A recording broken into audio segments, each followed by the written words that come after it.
എങ്ങോട്ടാ മുത്തശ്ശി? ആശുപത്രിയിലേക്ക്. എനിക്ക് പ്രഭാവതി ഒന്ന് കാണണം. തനിച്ചാണോ പോകുന്നത്? പിന്നല്ലാതെ, എനിക്കാരും ഇല്ലല്ലോ കൊണ്ടുവരാനും കൊണ്ടുപോകാനും. എന്നെ വിളിച്ചതാ, ഞാൻ വരുന്നില്ലെന്ന് പറഞ്ഞു. അച്ഛ ഒന്നിങ്ങി വന്നേ.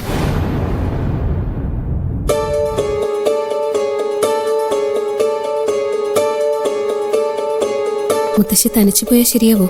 അവിടെ ചെന്ന് വല്ല മണ്ടത്തരം എഴുന്നള്ളിച്ചാലോ? എന്ത് വിവരക്കേടെന്നാ പറഞ്ഞോട്ടെ, എന്നാലും എനിക്ക് കൂടെ പോകാൻ വയ്യ. എന്താണ് ഈ കുശൂശിക്കുന്നത്? എന്തെങ്കിലും പറയാനുണ്ടെങ്കിൽ ഞാനും കൂടെ കേക്കപ്പറ. അല്ല, ചെന്നാലും കാണാൻ പറ്റുമെന്ന് തോന്നില്ലെന്ന് പറയുമായിരുന്നു മുത്തശ്ശി. ICUലല്ലേ, ആരെയും കാണിക്കില്ല. എന്റെ യാത്ര മുടക്കാൻ ഓരോ തടസ്സങ്ങൾ ഉണ്ടാക്കണ്ട. ഞാൻ എന്തായാലും പോവും. പ്രഭാവതിയെ കാണാൻ പറ്റിയില്ലെങ്കിലും ശരത്തുമോനെ കാണാമല്ലോ. എന്തുമാത്രം സങ്കടം അനുഭവിക്കുന്നുണ്ടാവും എന്റെ കുട്ടി. എങ്ങനെ തോന്നി ആ ദുഷ്ടന് എന്റെ പ്രഭമോളെ ഇടിച്ചിടാൻ? ആരോടും ഒരു ദ്രോഹത്തിനും വരാത്ത ആളായിരുന്നില്ലേ പ്രഭമോള്? എന്നിട്ടും അവളോട് ഇങ്ങനെ ചെയ്തല്ലോ. സിദ്ധുവേട്ടനൊന്നും അല്ല മുത്തശ്ശി ഇതിന്റെ പിന്നില്. പിന്നെ ആരാ? നീയാണോ? വെറുതെ എന്നെ ദേഷ്യം പിടിപ്പിക്കല്ലേ. അമ്മയ്ക്ക് എപ്പോഴെങ്കിലും തോന്നിയിട്ടുണ്ടോ ഇങ്ങനെയൊക്കെ ചെയ്യാൻ കഴിയുന്ന ആളാണ് സിദ്ധു എന്ന്? അവൻ പാവമായിരിക്കും, പക്ഷെ അവളങ്ങനല്ലല്ലോ. എടാ, നിന്റെ മരുമോള് അവളെ സന്തോഷിപ്പിക്കാൻ വേണ്ടി ചെയ്തായിരിക്കും.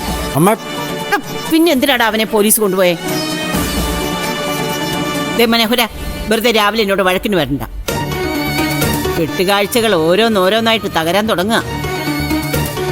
ആദ്യത്തെ പൊയ് മുഖം വീണ് കഴിഞ്ഞു. ഇനി അടുത്ത ഊഴം നിന്റെ മരുമോളുടെ. അതും വീഴുവടാ വൈകാതെ.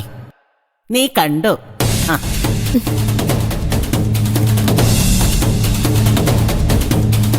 മോളെ, സിദ്ധു നിരപരാധിയാണെന്ന് നമുക്കറിയാം. പക്ഷേ അത് തെളിയിക്കാൻ പറ്റിയ തെളിവുകളൊന്നും നമ്മുടെ കയ്യിലില്ല. അപ്പോ അവരൊക്കെ പറയുന്നത് നമ്മൾ കേൾക്കേണ്ടി വരും. എല്ലാം ശരിയാവും അച്ഛ. അവസാന നിമിഷം എന്തെങ്കിലും ഒരു അത്ഭുതം നടക്കാതിരിക്കില്ല. എന്നായാലും സത്യം പുറത്തു വരും.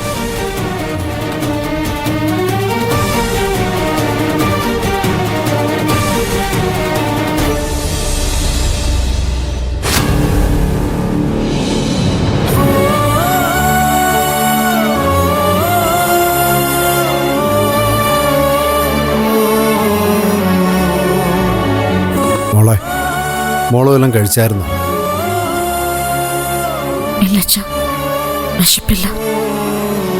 സിദ്ധുവിന്റെ കാര്യം ഓർത്ത് സങ്കടപ്പെടരുതെന്ന് ഞാൻ പറയുന്നില്ല.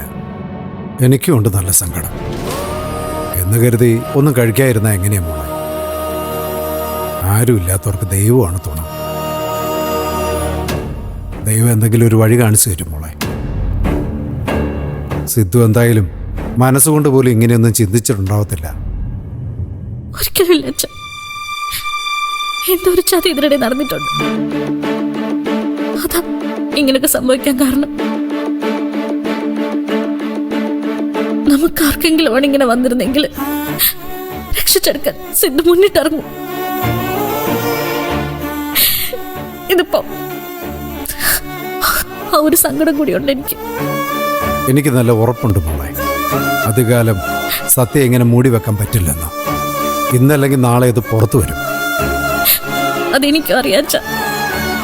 പക്ഷേ ഇനിയിപ്പോ മുത്തശ്ശിക്ക് കുറ്റപ്പെടുത്തുന്ന പോലെ ചെന്നോട് മുടിക്കുന്നൊരു ചാതക്കാരിയാണോ ഞാൻ? ഈ വീട്ടിലെ അവസ്ഥ കണ്ടില്ലേ? സിദ്ധുവിന്റെ വീട്ടിലെ അവസ്ഥ കണ്ടില്ലേ? എന്റെ മോളെ, ആരെങ്കിലും എന്തെങ്കിലും മണ്ടത്തരം പറയുന്ന കേട്ട് അതൊന്ന് മനസ്സിൽ വെക്കണ്ട. പിന്നെന്താ എന്താ ഇങ്ങനെയൊക്കെ സംഭവിക്കുന്നത്? അറിയില്ല മോളെ, ചിലപ്പോ ഈശ്വരന്മാര് നമ്മളെ പരീക്ഷിക്കുന്നതായിരിക്കും. ജനിച്ചു പോയില്ലേ, ചാകാൻ പറ്റത്തില്ലല്ലോ. എല്ലാം സഹിക്കണം. ഒരു കാര്യം മോളോർത്തു, ഇന്നല്ലെങ്കിൽ നാളെ സത്യം പുറത്തു വരും. അതോടെ സിദ്ധു നിരപരാധിയാണെന്ന് എല്ലാവർക്കും മനസ്സിലാവും. ആ ഒരു ദിവസത്തിന് വേണ്ടി അച്ഛൻ ഞാൻ കാത്തിരിക്കുന്നു. എത്രയും പെട്ടെന്ന് ആ നിമിഷം ഒന്ന് വന്നാൽ മതിയായിരുന്നു.